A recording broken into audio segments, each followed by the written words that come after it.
Cancer. Welcome to Pandora Astrology's monthly horoscope for April of 2022. We are the astrologers of Pandora Astrology. I'm Jamie Kale Miller. I'm in Berkeley, California. I'm Julia Mikas in San Francisco. Well, hey, Cancer, this month's horoscope has themes of growth and also strong career themes that will carry into next month. If this horoscope leaves you with questions about how to grow in your career, a Mission Orders career reading is what you would want to explore that more fully. And you can find a link for that in the YouTube description below. Well, I want to start with moons today because there are 3 moons to talk about this month. And the first one actually happened at the end of March, but we're still feeling it here in the beginning of April. And that is a new moon in Aries in the 10th house, which is the domain of your career. New moons bring new beginnings. This one involves strong communication themes because of the presence of Mercury. And it falling in Aries means that there's a big emphasis on truth saying. So this one we're calling honest words, clear intentions. And because it falls in your 10th house of career, there's definitely the benefit and also perhaps risk of saying too much at work. So while honesty is certainly the best policy, I think it would be important to watch out for getting a case of foot and mouth disease in your job during this particular moon.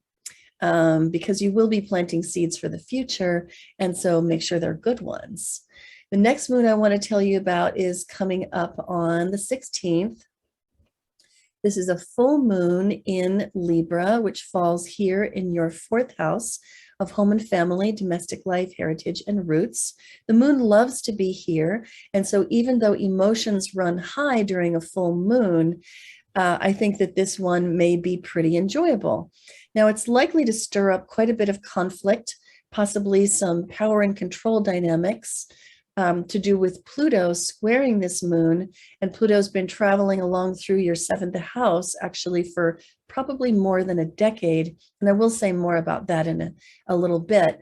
But this Pluto is probably going to bring in some themes of power and control to do with your relationship, but which will show up in your home life. And it's a really good thing that smoothing over and helping to sort of repair any bad conversations that may have happened. We have Juno and Saturn helping out very much with this moon. So there's definitely the possibility of coming out the other side with a stronger relationship and home life than you had before this moon started. Last moon I want to tell you about is happening on the 30th. It is a new moon in Taurus, right here in your 11th house of friends and community, tribe, and also long-term goals. And this one is a new moon, but it's also a solar eclipse because it happens so close to the nodes. And if a moon is going to be an eclipse, a new moon will become a solar eclipse. And so that means the sun will be eclipsed, and this falls in your 11th house, as I said, of tribe and community. A solar eclipse is a time when we can all too easily show our unconscious, our shadow, through bad behavior. So paying attention to our behavior and really being willing to look at our shadow is really important, is a really important way to approach a solar eclipse. This particular one may bring out some bad behavior in your friendship circles, or bad behavior that your community can see, or the contents of your Rolodex experiences. So it would be really important to watch your behavior during this eclipse, which we're calling, by the way, change through peaceful stubbornness.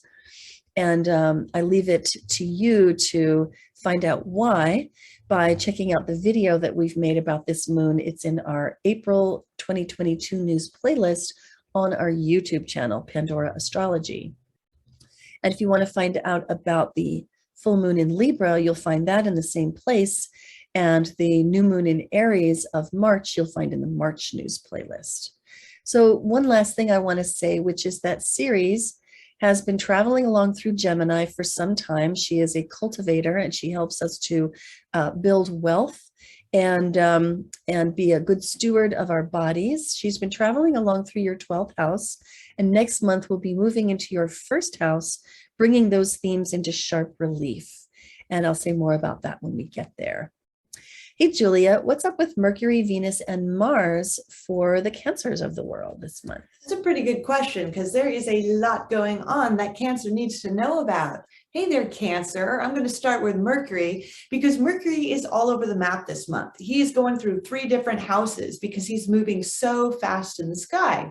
And when Mercury is moving this fast in the sky, that means that all of the things related to Mercury, remember it's the planet of communication, technology, travel, are actually flowing really well right now. And Mercury starts the month in your 10th house of career, where your mind might be preoccupied with your job. And what's really important about this first transit through the 10th is that there's going to be a greater epiphany day happening in this house for you on April 2nd. And greater epiphany days happen a few times a year, and they tend to mark the end of one Mercury cycle and then the beginning of a new one. And greater epiphany days, it literally means that Mercury is exactly conjoined the sun, just perfectly conjoined. And when that happens, it tends to bring insights and sudden, revelations to people too, so they can be helpful. Now, this greater epiphany day on the 2nd is happening in your 10th house of career, authority figures, and your reputation. So early in the month, you could be having some aha moments, some clarification, or some insights into your career, maybe trying to figure out, should you stay on the same job, try a different one, or maybe you are having some connection about what project to take on in career. It can also be a time of insights having to do with authority figures in your life, as well as your public reputation, how other people see you in the world. Then on April 10th, Mercury is going to move into your 11th house of friends and groups, and it's going to be there for 19 days. So it's spending more time in your 11th house than it is the other houses this month. So the 11th house, it represents your buddies. It also represents any groups you're a part of. So that could be a union, a society, a recovery program, a sports team. Anytime you see yourself with more than one other person, that constitutes an 11th house activity. And the 11th house is also the house of your long-range goals in life. So not short-term goals like I want to order sushi tonight, but more of like the long-term goals you have, like I want to write a book one day, or I want to open a business. That takes some time to realize. So for between the 10th and the 29th, with Mercury in the 11th, it might be a time of increased socializing in your life, where you're getting more texts and emails and phone calls from your friends, or more social connections in any groups that you're a part of. Now, Mercury in the 11th house can be a wonderful time for asking for advice from a group of people, because your best thinking can be done within a constellation of other people. And Mercury in the 11th is also a wonderful transit for really kind of thinking, strategizing, and planning for some long-term goals of yours, so you can get a little bit closer to meeting them. Then on April 29th, Mercury enters your 12th house of isolation, where you're going to be keeping your thoughts and ideas more to yourself. And we're going to really cover this transit in depth in next month's videos, because it's really the bulk of it is taking place next month. So stay tuned and hear a little bit more about what that's going to be like. Now, Venus, the planet of art, pleasure, beauty, everybody loves Venus. Wherever she goes, she tends to bring a little harmony, a little magic, a little bit of pleasure, even luck. And she starts the month in your 8th house, the house of other people's money. So money you share with other people. She's there for the first 5 days, where you might be getting a little bit of harmony, a little bit of diplomacy, a little bit of luck in other people's money. Like maybe your partner gets an increase on their paycheck and they share some of it with you, for example. Then after April 5th and for the rest of the month, Venus is in your 9th house. This is the house of education, travel, legal affairs. It rules all the things that expand you in life. So when Venus is in the 9th, it's a really, really nice time for taking a pleasure trip if you have that available to you. Venus in the 9th house, tends to, for all the single Cancers out there, tends to maybe get a crush or be interested in people who come from a very foreign background than you, or different background background, like maybe they come from a different religion, ethnicity, or even a different country. If you're in a relationship, Venus in the ninth can be a time of wanting a shared adventure or shared growth with a partner. Maybe you guys go to a lecture together and, really feel like it edifies you both, or maybe you guys take on have a new experience together that you both can share. But it's a time of just kind of having sort of pleasure with growth and freedom and exploration. So definitely enjoy that, Cancer. And then we got to talk about Mars too. Mars, wherever Mars is usually where we're very driven, because Mars is the planet of action. It represents the action hero in you. Now, Mars is a more challenging planet than Venus. And what that means is sometimes Mars can be associated with some frustrations. Sometimes it can be a bit more conflict prone or even a bit competitive too. Now, Mars starts the month in your eighth house of other people's money. It's also the house of investigation and research as well. So with Mars in the eighth house for the first 14 days of the month, this can be a time where you might be very driven to increase your money somehow. Maybe you're looking up stocks to research, or you want to buy some crypto or something of that nature because you're kind of driven to kind of accumulate more financially. Now, Mars in the eighth house can also be a good transit, especially if you need to apply energy towards researching something, because the eighth house is all about digging underneath the surface and finding something underneath it. So, if you have a project in school or there's something you're researching in your professional life, you can have a lot of, good energy and drive for doing that. Mars in the eighth house can sometimes mean that there's a little conflict over money, maybe not seeing eye to eye with some family members about shared money or a partner, or sometimes even disagreements from institutions. Then on April 14th, Mars enters your ninth house where he's joining Venus. And when Mars comes into the ninth, your drive is going to shift in the second half of the month to go out and explore. I mentioned a lot of the ninth house earlier because Venus is in there, but Mars in the ninth wants to go out and has an adventure, wants to go out and take a trip, wants to go out and experience something new. And that's all well and good. But it can be a challenge if your duties and responsibilities are preventing you from doing so. Then Mars in the ninth can get a bit feisty. It can be sometimes a bit challenging for people who are in school with Mars in the ninth, because that can mean sometimes frustrations with school-related things and also legal stuff too with Mars in the ninth. But it can also be a great time to get a lot of work done in either of those things as well. True. I want to talk about Juno, which has been traveling along through your eighth house, bringing up a lot of themes about trust and sharing in your committed relationships, whether those relationships are business relationships or personal ones, any relationships in which there is a commitment in place. This has been a really big preoccupation, shining a light into the darker, more mysterious corners of the relationship. And that's been going on since February. But this month, Juno is moving out of Aquarius and into Pisces, which is your ninth house. And if you do want to know more about Juno in Aquarius, you can check your horoscope for February. And that's where I discussed that quite a bit. But today, I want to talk about Juno moving on into your ninth house. This is a house of growth and expansion. As we've said before, it's also a house of the law and ethics, and it is a house of education. And it seems to me that Juno moving into the ninth house is going to have you asking yourself some questions about whether there is room for growth and expansion in these committed relationships. And that's going to become a really big question in your mind coming in a few months when Juno actually goes retrograde in this house. It's going to be in this house for much of the rest of the year.